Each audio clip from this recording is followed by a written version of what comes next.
Well, the Oregon Ducks survive a scare at Camp Randall and remain undefeated and likely number one. We'll talk about it. Lots to get to in this game, plus everything that happened in the Big Ten today. Locked On Big Ten Live starts right now.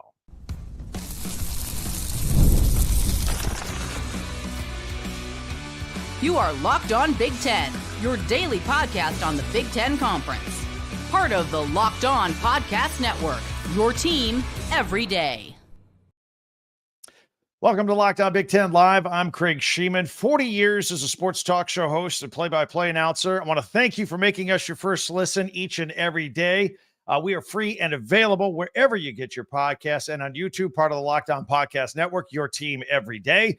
Today's episode is brought to you by FanDuel. Place your first $5 bet and you get started with $150 in bonus bets guaranteed. Visit FanDuel.com and get started. So the Ducks and the Badgers were throwing down in a defensive battle. Well, the Week 12 recap. Indiana's coach, Curt Cignetti, on a bye week, but he got a new contract extension after just 10 games. Plus, we'll have our first look, the first look in the nation at Week 13 next week. But let's get into it here. We'll get to your live comments and your live reaction in just a few moments. So Oregon comes into this game. They leave it undefeated, just like they came in. 11-0 now, a bye week and one game left. And they enter this game without Jordan Birch on the defensive line, and they have no Tez Johnson, their wide receiver. Did that contribute to it? Maybe. But Wisconsin's defense played a pretty good game here today. But Oregon, still the best team in the country, and they were able to pull through. Everybody has a game like this at least once throughout their season. Oregon got off to a quick start, 3-0. They were about to make it 10-0. And then Dylan Gabriel threw a bad pass that was intercepted by Wisconsin early on. The early thought on this game was that Wisconsin's defense came to play, and they were able to maintain that throughout the game. I thought they were flying all over the place. And although pretty early on, what Evan Stewart had before the first quarter was over, had 7 catches for 68 yards. So he was making the most of his opportunities out there on the football field for the Ducks. But again, the Badgers defense kept holding, forced Oregon into another field goal at this point from 42 yards out, and Oregon sitting on a 6-0 lead. They can't crack the end zone. That was with 1:11 to go in the first quarter. Now, the problem for Wisconsin was their offense. And look, we can give some credit to the Oregon defense here, but the offense was not prolific. Braden Locke, not the most accurate passer, even though I've said a lot of good things about him here on this podcast. He was just off. He just wasn't hitting his targets the right way. There were plays to be made, but Wisconsin started off with 3 straight 3-and-outs in that first quarter. Oregon stuffed them, stuffed the running game. Braden Locke was 0 for his first 5 passes, and all of a sudden we're into the second quarter. That's when Wisconsin started to wake up a little bit with their running game. Tawee Walker had a couple of nice runs on their 4th offensive drive. They started to get some first downs. They were stumped at the 18 on a 4th and 1, but there was a penalty. Abrupt movement. You know, they called this a couple of times, and the officials were wrong on this. The defensive linemen are allowed to shift side to side. That is not an abrupt movement and a delay of game. The officials made that mistake twice, and in fact, the official up in the booth on the broadcast also said that was a mistake. They got to be better than that. Anyway, first down, 13-yard line for the Badgers at this point. Braden Locke throws again off the mark on 2 straight plays, cost the Badgers a couple of touchdowns there, chances at a touchdown there, and they had to settle for a 31-yard field goal, but they're on the board. Oregon up 6-3 in a field goal fest with 10 minutes to go on the half. Then Oregon punts. Then Wisconsin punts. Well, there was a lot of that going back and forth. But then, like the Wisconsin running game had started running, then the Oregon running game woke up. Power running. Jordan James, phenomenal. At this point of the game, he's sniffing 1,000 yards for the season, which he got over 100 yards for the 6th time this year. He was fantastic with that ground game with the Oregon Ducks. But the Badgers kept doing that bend but don't break thing again, and Oregon had to punt with about 3 minutes to go in the half. Tawee Walker taking a direct snap for Wisconsin, 9 yards into the 2-minute timeout. Braden Locke still inaccurate, but he found Vinny Anthony II on one of his best passes of the night for a 43-yarder down to the 16-yard line. Lock to Anthony again in the end zone. That was incomplete, but there was pass interference. So it's now on the 2-yard line with 31 seconds to go.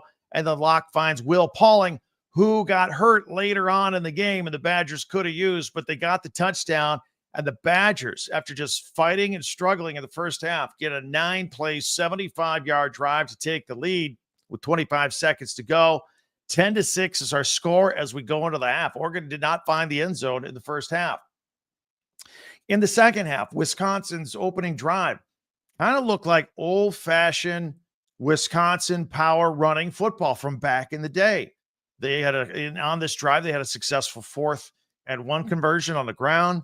Tawee Walker, again, was great. Darian Dupree was getting in there for some runs.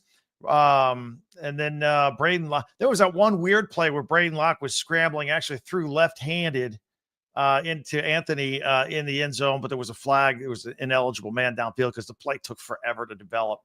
So they redo the 3rd and goal. Locke gets sacked. Hung on to the ball, though, did a good job there. They have to settle for a 35-yard field goal. It was good with 4:43 to go in the third because we're chewing up time now. It's becoming a situation. Wisconsin is up 13-6. That drive was 16 plays, 62 yards, and almost 9 minutes. It's making Oregon fans at this point go, this could get interesting.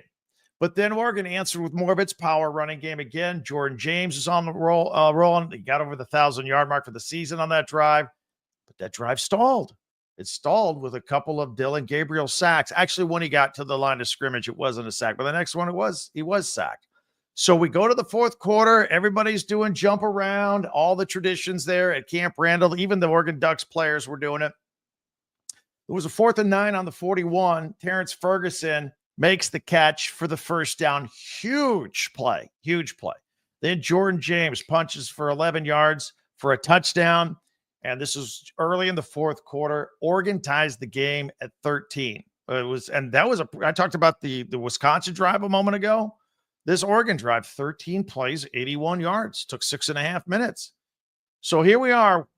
Everybody's been doing their thing. Wisconsin's doing everything they can to hang and keep Oregon down, and Oregon has come back, the number 1 team in the country, and they've tied the game at 13. This was a gut check time for Wisconsin if they had any hopes of pulling off the upset. And what do they do on this drive? They punt. Couldn't get anything going.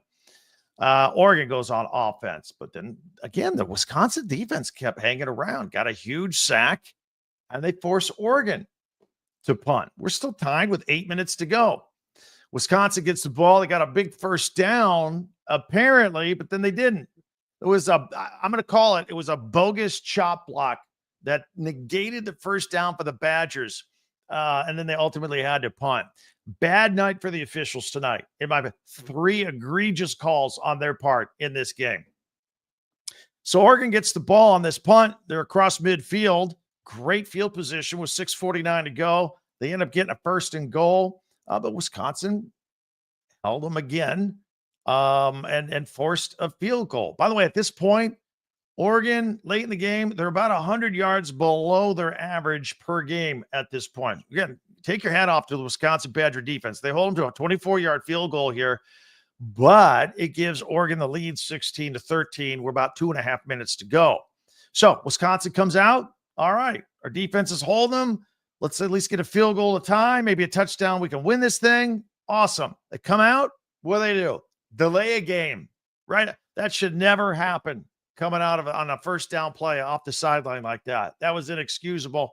They end up finding themselves on a 4th and 9, throwing an incomplete pass. Nothing's happening. Turnover on downs. 2 minutes to go. Game's not over yet. It's a 1 field goal game. 2 minutes to go. Both sides have all 3 timeouts. Oregon's at the Wisconsin 27-yard line. Wisconsin stops them again, forces them. All right, they're not going to let them in the end zone and finish this game off. Going to settle for a field goal that would put Oregon up by 6, right? I didn't understand that call by Dan Lanning. He went for a fake there. They didn't get it. Instead of a 38-yard field goal, I didn't like that call. I don't mind aggressive play calling. I didn't like that there. Ducks fans, I want to hear from you. I see a lot of comments racking up. We'll get to all that. So Wisconsin gets the ball again. but they can't do anything. And Brainlock on a tipped pass gets picked off. And Oregon's great, by the way. One of the best teams in the country at tipping passes at the line of scrimmage. 16-13 is the final. The Oregon Ducks remain undefeated, and they get out of there with a win. They got a bye week. They got their season finale against Washington, and they're good to go. I want to hit your comments. But first, I want to point your attention to the crawl on the bottom. Don't forget our website, talkbig10.com. All of our podcasts go there. We're here each and every day. Go back and check them out. Plus, there's a link for merchandise on them. If Christmas is coming, you want to get some Oregon Duck sweaters and hats and T-shirts and pennants, all right there. And then also I want to ask you, if you're new, if you're discovering us here tonight, because we get a lot of new listeners and viewers every Saturday night we go live, go ahead and hit the subscribe button. That's free. It's free forever. You click it. It's no information required from you. And we're on the same page with this podcast and Big Ten stuff for you every single day. You'll be good to go with Locked On Big Ten each and every day, wherever you get your podcast. Just go ahead and subscribe. And if you don't mind, share and follow and like as well. That really helps us out. All right. Lots of other stuff. We're going to get to your comments. Ohio State and Penn State, they enjoy some blowout wins here today. Nebraska, new offensive coordinator, same result, 1-score loss, and they're still not bowl eligible. We'll get into all that and the nation's first look ahead at Week 13. All that coming up right here on a live edition of Locked On Big Ten. Nothing delivers comfort and joy quite like the unrivaled quality and taste of Omaha Steaks. This year, skip the holiday hustle and bustle and save 50% off gourmet gifts statewide at omahasteaks.com.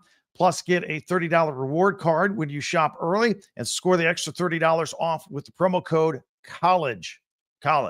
With 5 generations of experience, they consistently deliver the world's best steak experience, and the gifting experts at Omaha Steaks have made it easy to deliver the perfect gift with thoughtfully crafted gift packages starting at $89.99. From legendary steaks to mouthwatering desserts and more, save 50% off statewide at omahasteaks.com. Plus, our listeners get an extra $30 off with promo code COLLEGE and a $30 reward card when you shop early. That's 50% off Omaha Steaks, OMAHA, omahasteaks.com, and an extra $30 off with the promo code COLLEGE. Minimum purchase may apply. Well, thank you guys for making Locked On Big Ten your first listen each and every day. We are here every day, but we go live here on Saturday nights, Sunday mornings, coming off of these big games for your immediate reaction and mine as well. But we especially thank you everydayers who join us each and every day. Meanwhile, be sure to subscribe on YouTube and share and follow like Locked On Big Ten, your team every day. Plus, don't forget our website, talkbig10.com. I want to get to these comments in just a second, but we had cover the Big Ten. Let's take a quick look at everything else that has happened so far today. Ohio State played Northwestern. That game went about the way you thought it was. It was at Wrigley Field. That was cool for a minute. Ohio State 31-7, and the Buckeyes are 9-1, 6-1 of the Big Ten. They got a big matchup against undefeated Indiana next week. Northwestern actually led this game 7-0, and then the Buckeyes scored 31 unanswered points. Will Howard with 2 touchdowns, both to Chicago native Carnell Tate for his homecoming. And Quinshon Junkins punched in 2 one-yard runs as well. Freshman wide receiver Jeremiah Smith had 4 catches for 100 yards, including a 68-yard catch. And then the defense, Sonny Styles had 2 sacks. Northwestern has lost 3 of its last 4. They're at Michigan next week. And we told you about the big matchup for the Buckeyes and the Hoosiers. Michigan State and Illinois at Illinois. Illinois is tough at home all year long. Illinois won 38-16 to improve to 7-3. Pretty good, sneaky good record there for Illinois.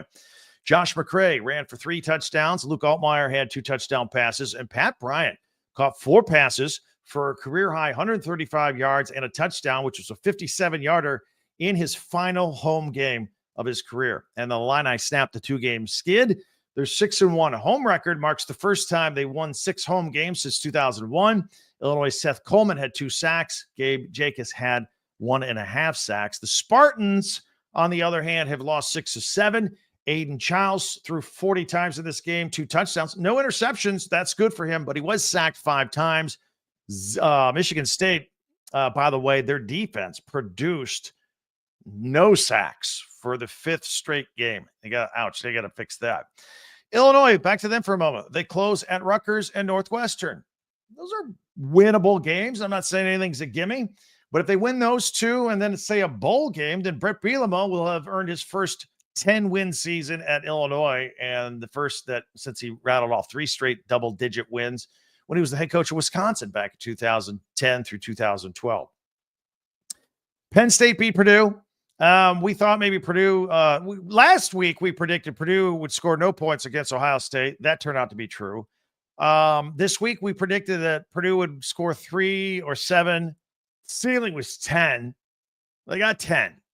49-10. Penn State wins this game to improve to 9-1. The hapless Boilermakers at 1-9.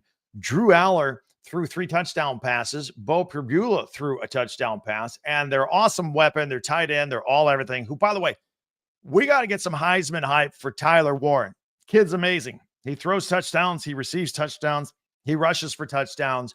He had that, 17-catch game. Was it against USC? This guy's got to get more love in the Heisman chase, and he is not getting any right now. Tyler Warren ran for a touchdown and caught a touchdown in this game. In fact, he had 8 catches for 127 yards as the Nittany Lions cranked out 539 yards of offense. Penn State is at Minnesota next week and then hosts Maryland to close out the season, where James Franklin should have another double-digit win total by the time it's all said and done. Meanwhile, Purdue's schedule continues to be tough, not doing them any favors. With Penn State and, of course, Ohio State, they still have 5th-ranked Indiana on the schedule. It's pretty tough. Ryan Walters might be in a little bit of trouble there as the head coach. Southern Cal beating Nebraska 28-20.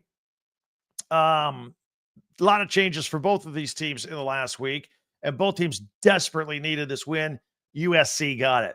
For Nebraska, their 4th straight loss, a 1-score loss, and the agonizing wait to become bowl eligible continues. They just can't get to that 6th win, just like last year when they lost their last 4. Everybody's a little bit nervous in Lincoln. The other Lincoln Riley, head coach of USC. See what it did there? I didn't even try and do that. He made a switch at quarterback. He benched Miller Moss in favor of Jaden Maeva, and threw 3 touchdown passes and ran for another, by the way. Woody Marks exploded for 146 yards and 19 carries. Jalen Smith had an interception.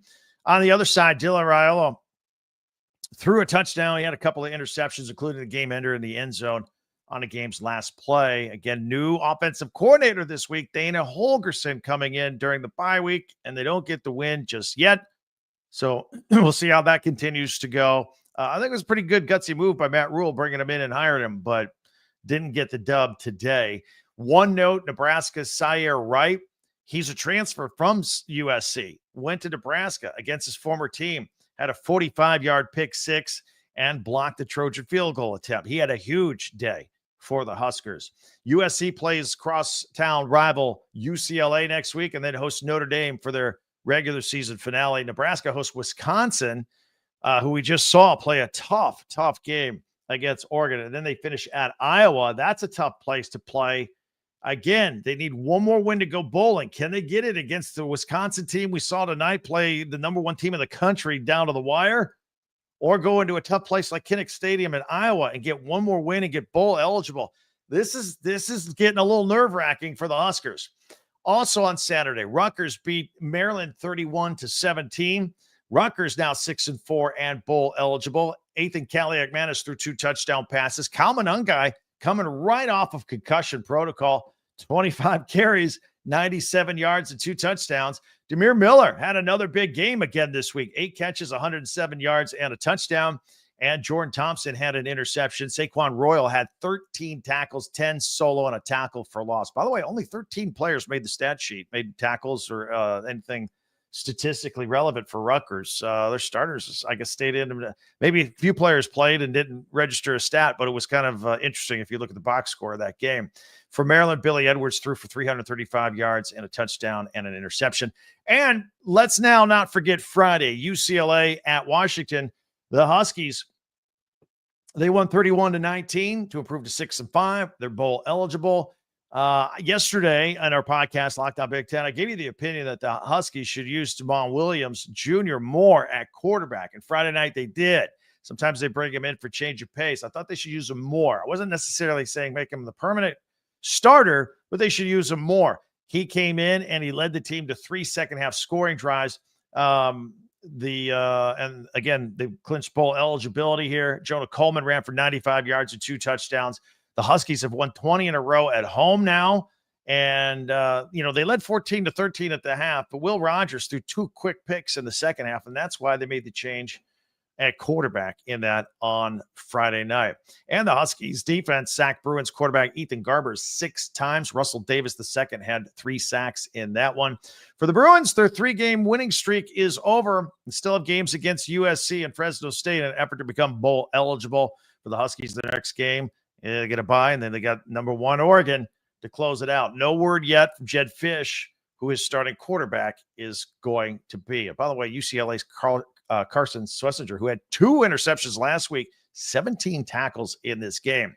Quick note about Indiana that had a bye as they get ready for Ohio State. Curt Cignetti, who's been there all of 10 games, got a contract extension here today.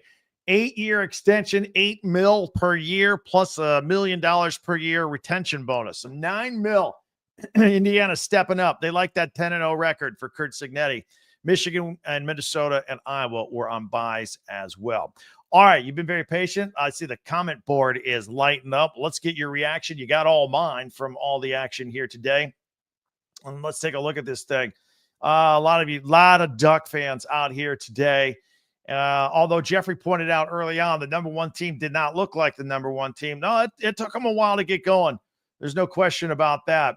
Let's see here. I don't like the margin of this game, but a win is a win. That's from Booyah Man 85. That's right. Look, there's no shame in that. First of all, going on the road, Wisconsin obviously can play defense, and every good team will have that one game that just doesn't go the way they thought. Don't forget, Birch and Johnson are out.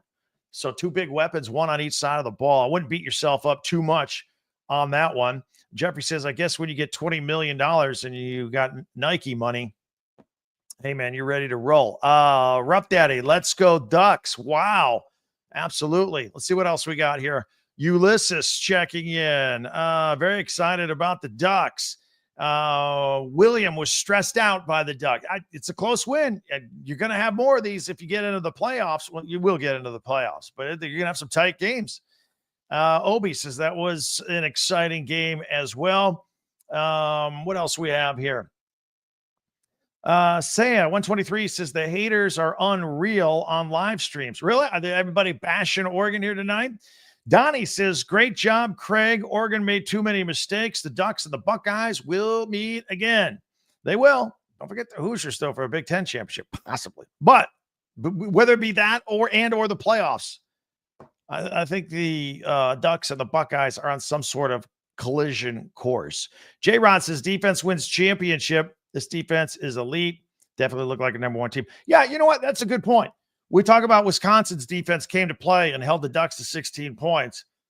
The Ducks defense was pretty good overall as well. I think Wisconsin's lack of passing game helped them a little bit, but I'm not going to take anything away from the Ducks on all of that. Let's see here. Nick says the one upside for the win for Oregon is they are officially a lock for the Big Ten championship game. And also, let's see here. Somebody did not like some of the play calling going on there. I did not like that fake field goal at the end at all. Didn't like it at all.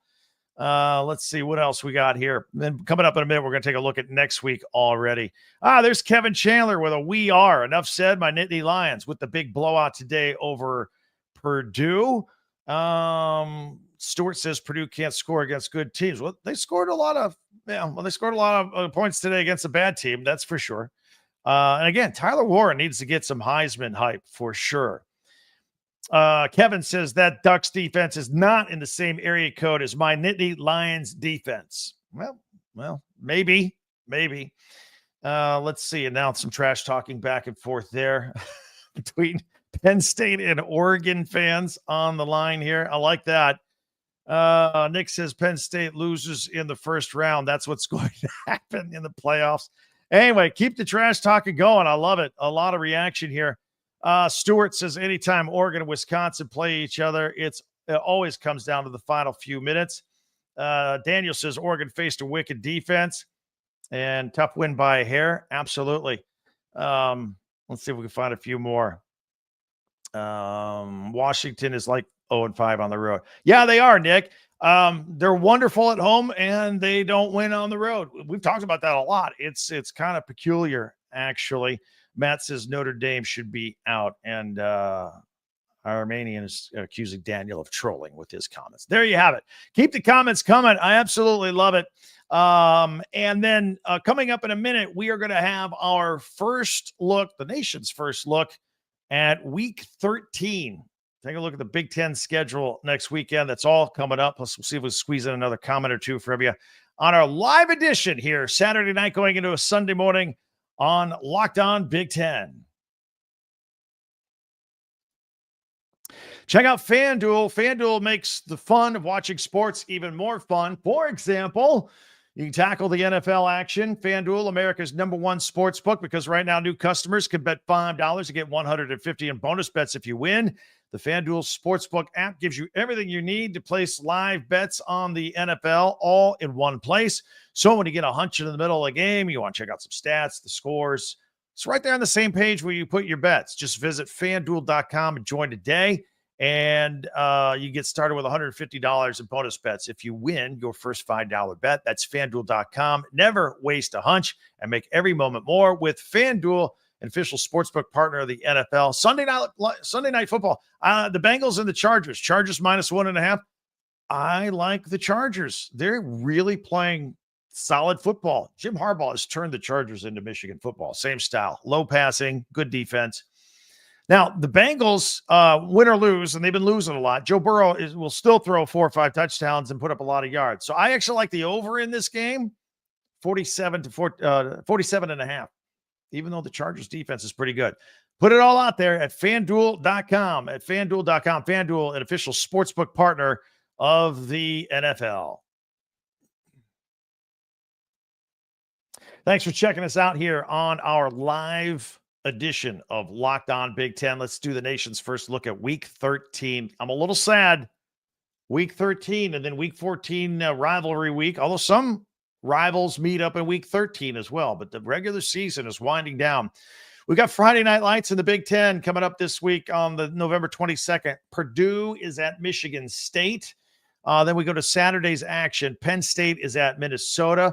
Look, Penn State, don't sleep on Minnesota's defense. I think they have like 16 interceptions this year. Drew Aller, just be careful. Although Drew Aller does not throw a lot of interceptions. He plays smart football. Illinois is at Rutgers. We got Wisconsin at Nebraska. If Wisconsin continues to play, this is a road game for Wisconsin. Defense travels. All right, you can play good. Nebraska, got to get this win. Nebraska's they don't want to go into that last game at Iowa to close out the season, trying to get the 6th win for bowl eligibility. As I mentioned, while a lot of rivals play in week 14 on Rivalry Saturday, we got an early peek at one when USC takes on UCLA. That's on Saturday in Southern California. Big deal down there. But the big deal will be 5th-ranked Indiana against 2nd-ranked Ohio State at Ohio State. Big noon on Fox. Get ready. First big game of the day. Can't wait for that one. Iowa is at Maryland as well, and Northwestern is at Michigan. Oregon and Washington have a bye. All right, let's squeeze in a few more comments here on our live edition and see what you guys are up to. It looks like it's more trash talking between you two guys, but a lot of Penn State versus Oregon trash talking here as you guys continue that.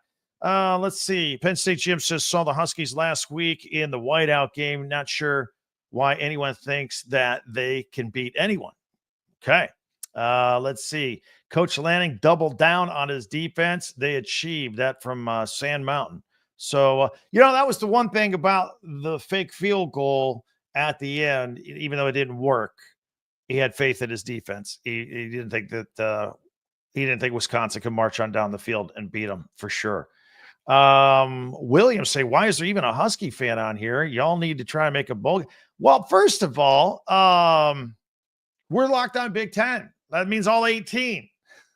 Everyone's welcome here. Okay. But I don't mind the trash talking though. That's fun. That's fun. Okay. Anyway, we do these every day of the week, Monday through Friday. Hope you enjoy them. If you're new to us, feel free to check us out. Also appreciate if you would share us with somebody. Go, hey, I just discovered these guys. They talk Big Ten. They're live on Saturdays. They put out podcasts, both audio and video, every day of the week. Maybe you got a friend that's a Big Ten alum. Let them know that we're out here each and every day. We always appreciate it. That's the best way, word of mouth. We get like 500-600 new subscribers every month. We're very proud of it. Be one of them. Go ahead and subscribe before we leave. It's free, and it gets you and me in the same page in the same wavelength. Don't forget, you can follow me on Twitter or X at TalkBig10 and our website, TalkBig10.com, where all of our podcasts go. Again, if you're new or you want to get caught up on your favorite team's podcast, they're all grouped by each school in the Big Ten, along with links to if you want to get some merchandise, shirts and hats and T-shirts before Christmas. All that is right there. But again, be sure to subscribe and follow this podcast right now on your favorite podcast app. That way, you'll get the latest episode of Locked On Big Ten as soon as it becomes available each and every day. That'll do it. Enjoy the rest of your weekend. Thanks for joining us on this live podcast on a late Saturday night going into a Sunday morning. Can't wait to talk to you again first thing on Monday if you check us out again. For Locked On Big Ten, I'm Craig Sheeman. We'll talk to you next time.